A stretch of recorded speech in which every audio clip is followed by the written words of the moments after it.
মোৰ নাম সৌম্যা দত্ত। মই ডিব্ৰুগড় হনুমানবাগ সুৰজমাল কানৈ মহাবিদ্যালয়ৰ প্ৰথম ষান্মাসিকৰ এগৰাকী ছাত্ৰী, উদ্ভিদ বিজ্ঞান বিভাগৰ। যেহেতু আমাৰ কানৈ মহাবিদ্যালয় ছাত্ৰ একতা সভাৰ নিৰ্বাচন চলি আছে, সেই নিৰ্বাচনত মই আলোচনী সম্পাদক অৰ্থাৎ মেগাজিন ছেক্ৰেটাৰী পদটিৰ বাবে মই মোৰ প্ৰাৰ্থিত্ব আগবঢ়াইছোঁ। 17 তাৰিখে আমাৰ নমিনেশ্যন আছিলে আৰু 18 তাৰিখৰ পৰা আমি কেম্পেইনিং কৰিব গৈছিলোঁ। কেম্পেইনিং কৰি থাকোঁতে কেম্পেইনিং কৰাৰ লাষ্টত এখন সংগঠনে আমাক খেদি আহিছে। খেদিছে মানে আমাৰ চাৰিওফালৰ পৰা আমাক খেদি পঠিয়াইছে আৰু আমি আশ্ৰয় ল'বৰ বাবে মোৰ লগৰ এজনৰ ঘৰত সোমালোঁ। লগৰজনৰ ঘৰত সোমাই গম পালোঁ যে আছু সংগঠন আছিলে। আছু সংগঠনক মই শ্ৰদ্ধা কৰোঁ, তেওঁলোকৰ প্ৰতি মোৰ সন্মান আছে, কিন্তু তেওঁলোকৰ নেতৃত্বত কালি যিখিনি আমাৰ লগত ব্যৱহাৰ হৈছে, নাৰীৰ ওপৰত যিখিনি ব্যৱহাৰ তেওঁলোকে কৰিছে, যিখিনি অশ্লীল শব্দ তেওঁলোকে মাতিছে, তেতিয়াৰ পৰা আৰু মোৰ তেওঁলোকৰ প্ৰতি সন্মানটো নাইকিয়া হৈ গৈছে। আছু সংগঠন, তেওঁ ছাত্ৰ সভা, ছাত্ৰ একতা সভা, তেওঁলোকে ছাত্ৰ পৰিষদ হৈয়ে যদি আমাৰ ছাত্ৰ ছাত্ৰীসকলৰ ওপৰতে অত্যাচাৰ কৰে, তেনেহ'লে আমি ছাত্ৰ ছাত্ৰীসকল কেনেদৰে আগবাঢ়ি যাম? আমি কানৈয়ান হৈ আগবাঢ়ি আহিছোঁ, নিজৰ প্ৰতিভা আছে সেইবাবে আগবাঢ়ি আহিছোঁ। তেওঁলোকে আমাক খেদাই মই যিজন মোৰ বন্ধুৰ ঘৰত আশ্ৰয় লৈছোঁ, তেওঁলোকৰ ঘৰত যেতিয়া আমি সোমাইছোঁ, তেওঁলোকৰ গেট তেওঁলোকে ভাঙুং যেন কৰিছে আৰু কৈছে ছোৱালীসকলক উলিয়াই দিয়ক। ৰাতি 1:30 বজাত ছোৱালীসকলক উলিয়াই দিয়ক কৈছে, অশ্লীল শব্দ ব্যৱহাৰ কৰিছে, যিটো মই আপোনালোকৰ আগত ক'ব নোৱাৰিম। যেতিয়া আমাৰ দাদা বাইদেউসকলে কৈছে যে আমি উলিয়াই দিব নোৱাৰিম, কাৰণ তেওঁলোক আমাৰ ৰেছপনচিবিলিটি, আমি তেওঁলোকৰ ঘৰত আশ্ৰয় লৈছোঁ, তেতিয়া তেওঁলোকে কাঁচৰ বটল দলিয়াইছে, ডাঙৰ ডাঙৰ শিলগুটি দলিয়াইছে আৰু বাঁহেৰে দলিয়াইছে। মোৰ বন্ধু যাৰ ঘৰত মই আশ্ৰয় লৈছোঁ, তেওঁৰ মূৰত 4টাকৈ চিলাই পৰিছে, 12, 13, 14 জনে মাৰিছে, মোৰ দাদা এজনক মাৰিছে।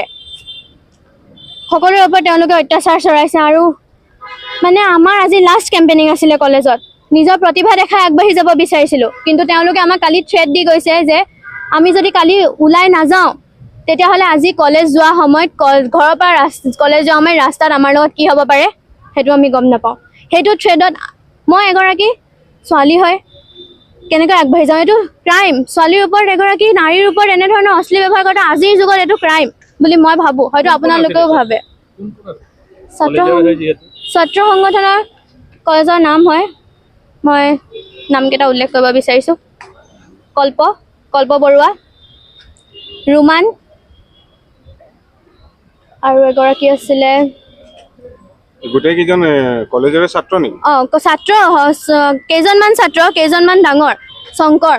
শংকৰ আছিলে, আৰু এজন আপোনাৰ একচুৱেলি তেওঁলোক নতুন, আমাৰ ফাৰ্ষ্ট ছেমিষ্টাৰৰ ষ্টুডেণ্টকো সোমোৱাই লৈছে আৰু তেওঁলোকৰ নেতৃত্বত সিহঁতেও আগবাঢ়ি আহিছে। সিহঁতি যদি আমাৰ কানৈয়ান হৈ আমাকে যদি ছাপোৰ্ট নকৰে, আমাৰ ওপৰতে যদি অত্যাচাৰ চলে, তেনেহ'লে আমি কেনেদৰে আগবাঢ়ি যাম কওক? আচলতে যোৱা 18 তাৰিখৰ এটা ঘটনাৰ আলাম লৈ গোটেই পৰিৱেশটো সৃষ্টি হ'ল। ইতিমধ্যে আমি আৰক্ষী প্ৰশাসনক জনালোঁ, সেই গোটেই বস্তুটো 18 তাৰিখে যি ঘটনা, গোটেই বস্তুটো হাম কাটিছিল।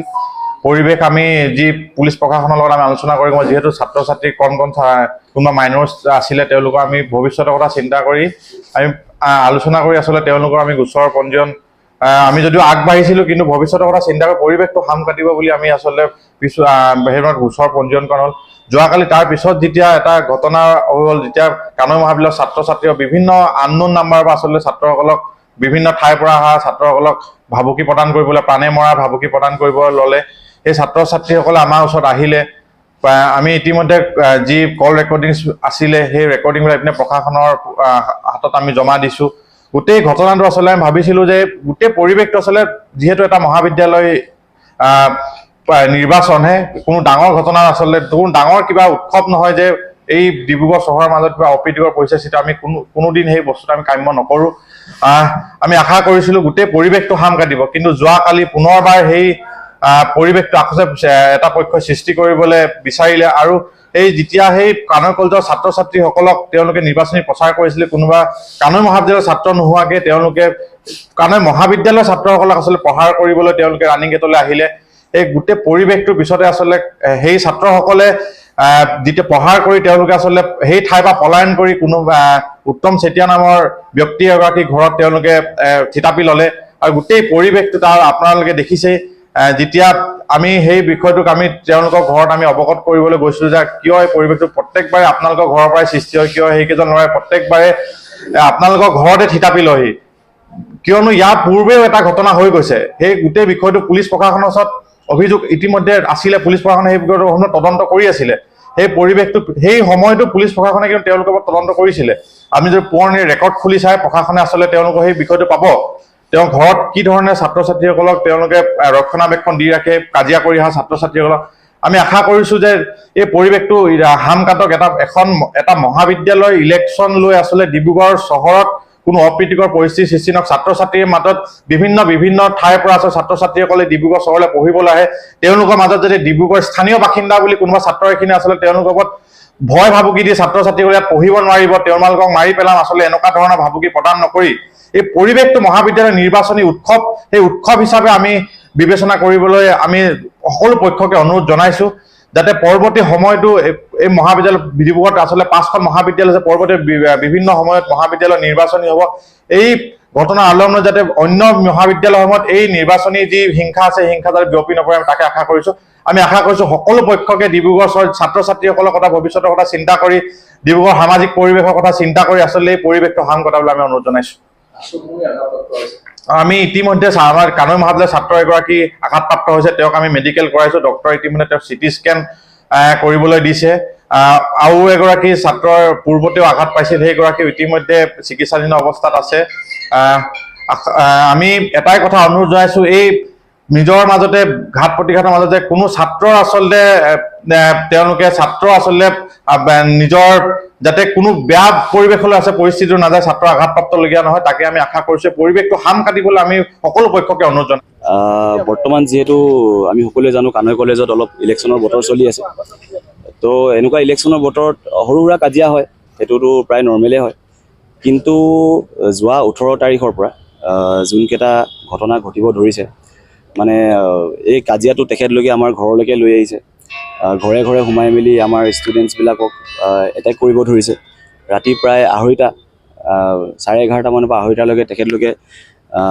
বহুতখিনি মানুহৰ ঘৰে ঘৰে গৈ মেলি দৰ্জা ঢকিয়াইছে লাঠি দলিয়াইছে পাথৰ দলিয়াইছে আৰু কালি 19 তাৰিখৰ কথা কালি কেম্পেইনিঙৰ পাছত আমাৰ সৰু সুৰা এটা কাজিয়া হয় আৰু সেই কাজিয়াটো আমি ভাবিছিলোঁ ভালদৰে এইটো সমাধান হ'ব বুলি তাৰপিছত আমি দেখিবলৈ পালোঁ যে তেখেতলোকে ৰাতি প্ৰায় 11:30 মান বজাৰ পৰা গোটেই আমাৰ নিৰ্মালীগাঁও অঞ্চলটোত প্ৰায় 50টামান ল'ৰাই নিৰ্মালীগাঁও অঞ্চলটোত পৰা লাঠি ৰড দা কটাৰী লৈ মেলি গোটেই ল'ৰাখনক বিচাৰি ফুৰিছে আৰু সেইটো সময়তে আমাৰ কেম্পেইনিং প্ৰায় 10:30 মানত শেষ হৈছে আমাৰ এইসকল ছাত্ৰ ছাত্ৰীক আমি তাৰ পৰা পলোৱাবলৈ চেষ্টা কৰিছোঁ যিহেতু কেণ্ডিডেটছ হয় ছেফটি দৰকাৰ হয় গাৰ্লছ হয় ছেফটিটো দৰকাৰ হয় আমি যেতিয়া তেখেতলোকক পঠাইছোঁ তেখেতলোকে পিছে পিছে প্ৰায় গাড়ী লৈ মটৰ বাইক লৈ প্ৰায় গোটেই ডিব্ৰুগড়খন দৌৰাইছে তো উপায় নাপায় তেখেতলোকক আমাৰ ঘৰত আশ্ৰয় দিবলগীয়া হ'ল ছেফটিৰ কাৰণে আৰু আমি দেখিবলৈ পাইছোঁ তাৰ প্ৰায় 5 মিনিটমানৰ পাছতে সিহঁতি সোমোৱাৰ 5 মিনিটৰ পাছতে আমাৰ ঘৰত আহি মেলি আমাৰ ঘৰত পৰা ডাঙৰ ডাঙৰ পাথৰ দলিয়াইছে ভিতৰলৈ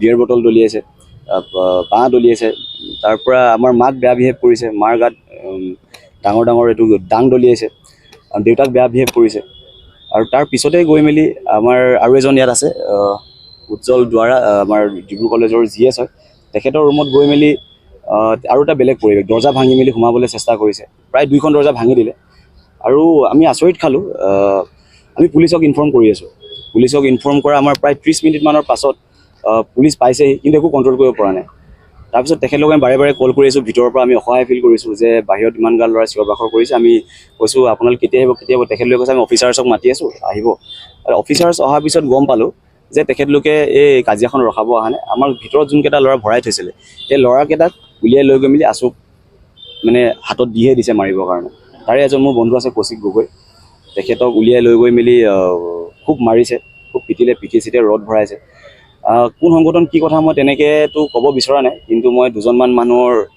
চিনি পাইছোঁ তাৰে ভিতৰত এজন আছে তনুজ হালৈ আমাৰ গাঁৱৰে হয় নিৰ্মালী গাঁৱৰে হয় তেখেতক কালি মই চিনি পাইছোঁ আৰু এজন আছিলে আপোনাৰ ঋষভ ফুকন আৰু এজন আছিলে আপোনাৰ চান্দম সোণোৱাল এই তিনিজনক মই চিনি পাইছোঁ আৰু সেয়াই তেখেতলোকৰ নেতৃত্বত প্ৰায় 50জনমান ল'ৰা ছোৱালীৰ পৰা অলপমান নিচা অৱস্থাত আহি মেলি আৰু আমাৰ ঘৰত আহি মেলি এনেকুৱা কথাও কৈছে ছোৱালীকেইজনীক উলিয়াই দে ছোৱালীকেইজনীক তহঁতি উলিয়াই দিবই লাগিব নহ'লে কিন্তু বেয়া হ'ব কথাটো আৰু বহুত বিভিন্ন ধৰণৰ বেয়া বেয়াকৈ কৈছে। তো এইখিনি ভাবোঁ যে এইখিনি বস্তু হ'ব নালাগে। আজি আপোনালোকে আৰক্ষী অধীক্ষকৰ কাৰ্যালয়ত হয় আমি ভাবিছোঁ যে হয় আমাৰ আৰু ছিষ্টেম আছে, আমি যেনেকৈ আহিব লাগিছিলে আমি থানাৰ যোগেদি আহিব লাগিছিলে, কিন্তু কিয়বা থানাৰ প্ৰতি অলপ বিশ্বাসটো হেৰুৱাই গৈছে। টাইমৰ মতে আমি তেখেতলোকৰ একশ্যনছবিলাক দেখিবলৈ নাপাওঁ। আৰু ইয়াতো আমি আহি মেলি প্ৰায় এঘণ্টাৰ পৰা ৰখি আছোঁ। আমাক টাইম চাগে ছাৰ ব্যস্তও হ'ব পাৰে, আমি এতিয়ালৈকে টাইম পোৱা নাই তেখেতলোকৰ কথাটো জনাবৰ কাৰণে। আৰু বাকী ৰেছপন্স পাওঁ বা এখেতলোকৰ ছেফটিৰ কাৰণে বা আমাক কি কৰে আমাক হেৰিৰ ফালৰ পৰা ছিষ্টেমৰ ফালৰ পৰা, তাকে আমি ভাবি আছোঁ বৰ্তমান। আমি দাখিল কৰিছোঁ। কলেজ কৰ্তৃপক্ষক এই বিষয়ে অৱগত কৰিছে নাই? কলেজ কৰ্তৃপক্ষই অলৰেডি গম পায়, যিহেতু কাজিয়াটো আজি কালিৰ নহয়, এইটো 18 তাৰিখৰ পৰা এটা কাজিয়াৰ পৰিৱেশ সৃষ্টি হৈ আছে। 18 তাৰিখে আমাৰ তাত এটা সৰু সুৰাকৈ মাৰপিট হ'ল। আৰু মোৰ ভাইটি আছে, ইয়াৰ প্ৰায় 4টামান চিলাই পৰিছে, মাথা ফালি দিছে। তো তাতো কাজিয়া হৈছে আৰু সেইখন কাজিয়াও এনেকুৱা খেদাখেদি পৰিস্থিতিত আহিলে। কিন্তু সেইদিনাখন ইমান নহ'ল, কিন্তু 19 তাৰিখে যোনটো হ'ল সেইটো মানে আমি কেতিয়াও সহ্য কৰিব নোৱাৰোঁ। প্ৰথম কথা, ঘৰৰ ভিতৰলৈ আহি মেলি মানুহক মাৰিব চেষ্টা কৰাটো ৰাতি 11:30 বজাত, সেইটো আমি কেতিয়াও মানি নলওঁ। আৰু আমি দাবী জনাইছোঁ যে অসম পুলিচক যে তেখেতলোকে এটা ভালকৈ এই সমস্যাটো এটা সমাধান উলিয়াই দিয়ক আমাৰ কাৰণে। অসমৰ দ্বিতীয় ৰাজধানী হ'বলৈ গৈ আছে। হিমন্ত বিশ্ব শৰ্মাই এটা পুৰাদমে কাম চলাই আছে, 27ৰ ভিতৰত দ্বিতীয় ৰাজধানী হ'ব। তো হিমন্ত বিশ্ব শৰ্মাৰ যিটো স্মাৰ্ট পুলিচ আছে, এখন ৰাজধানী হ'বলৈ গৈ আছে। এই স্মাৰ্ট পুলিচৰ কাম কি? এখন কলেজত যদি নিৰ্বাচন হৈছে, সেই নিৰ্বাচনত যদি হিংসা হয় আৰু হিংসাটো যদি কাৰোবাৰ ঘৰলৈকে বিয়পি পৰে, তেতিয়াহ'লে সেইটোৰ নিয়ন্ত্ৰণৰ দায়িত্ব সেই স্মাৰ্ট পুলিচৰ আছিলে। আৰু এইটো শেহতীয়াভাৱে ডিব্ৰুগড়ৰ প্ৰশাসন, ডিব্ৰুগড়ৰ পুলিচ ব্যৰ্থ হৈছে। এই ব্যৰ্থতাৰ কাৰণেই যোৱা নিশা 3টাকৈ ঘৰত এই ধৰণৰ সংঘৰ্ষ হ'লগৈ। আমি ডিব্ৰুগড় জিলা নাগৰিক সন্মিলনীয়ে এই গোটেই ঘটনা গৰিহণা দিছোঁ। আৰু এই ঘটনাৰ কাৰণে আচলতে স্মাৰ্ট পুলিচ, হিমন্ত বিশ্ব শৰ্মাৰ স্মাৰ্ট পুলিচ জগৰীয়া, তেওঁলোকে ডাঙৰ অপৰাধীক কৰায়ত্ব কৰিব পাৰে, কিন্তু এটা সাধাৰণ নিৰ্বাচন যদি সুকলমে পৰিচালনা কৰিব নোৱাৰে, তেতিয়াহ'লে এইটো স্মাৰ্ট পুলিচ বুলি তেওঁলোকে কিয় কৈ আছে নিজকে? কিয় এটা নিৰ্বাচনক কেন্দ্ৰ কৰি সেই হিংসা মানুহৰ ঘৰলৈ আহি গ'ল? কিয় ঘৰৰ মহিলাই সেইটো প্ৰটেকশ্যন দিবলগীয়া হৈছে? কিয় এজন যুৱকৰ মূৰ ফালিবলগীয়া হ'ল? কিয় এজন যুৱকক আৰক্ষীয়ে গতাই দিলে এটা বেলেগ পাৰ্টিক? তেওঁ গুৰলাগুৰকৈ পিতা হ'ল, তেওঁক এতিয়া পুলিচে তেওঁকে আকৌ এৰেষ্ট কৰি থৈ দিছে। গতিকে এই গোটেই ঘটনাটো দেখা গৈছে যে গোটেই প্ৰশাসন বোলা বস্তুটো ইয়াত নাই। প্ৰশাসনে এটা বেলেগ ধৰণৰ কাম কৰি আছে, এটা বেলেগ গ্ৰুপৰ হৈ কাম কৰি থকা নিচিনা লাগিছে, এটা বায়াছনেছ তেওঁলোকে কৰিছে। গতিকে গণতন্ত্ৰত কি হ'ব লাগে যে প্ৰশাসনৰ ভূমিকা হ'ব লাগে নিৰপেক্ষভাৱে তেওঁলোকে গোটেই বিষয়টোক তদন্ত কৰিব লাগে আৰু দোষীক কৰায়ত্ব কৰিব লাগে। কিন্তু ইয়াত গোটেই ঘটনাটো আমি নাগৰিক সন্মিলন দেখিছোঁ, এটা ফেব্ৰিকেটেড ঘটনা ঘটি আছে। আমি গোটেই ঘটনাটো গৰিহণা দিয়াৰ লগতে আৰক্ষীৰ ভূমিকাক গৰিহণা দিছোঁ আৰু আশা কৰিছোঁ যে হিমন্ত বিশ্ব শৰ্মাই ডিব্ৰুগড়ৰ যিটো ঐতিহ্য আছে, ইয়াৰ পৰম্পৰা আছে, সেইটো যাতে ম্লান নকৰি তেওঁৰ স্মাৰ্ট পুলিচে যাতে পুনৰাবৃত্তি নহয় এনেকুৱা ঘটনাৰ, সেই নিশ্চয়তা প্ৰদান কৰিব লাগে। আৰু যদি নোৱাৰে, তেতিয়াহ'লে প্ৰশাসনৰ মুৰব্বীসকলে পদত্যাগ কৰি দিয়া ভাল।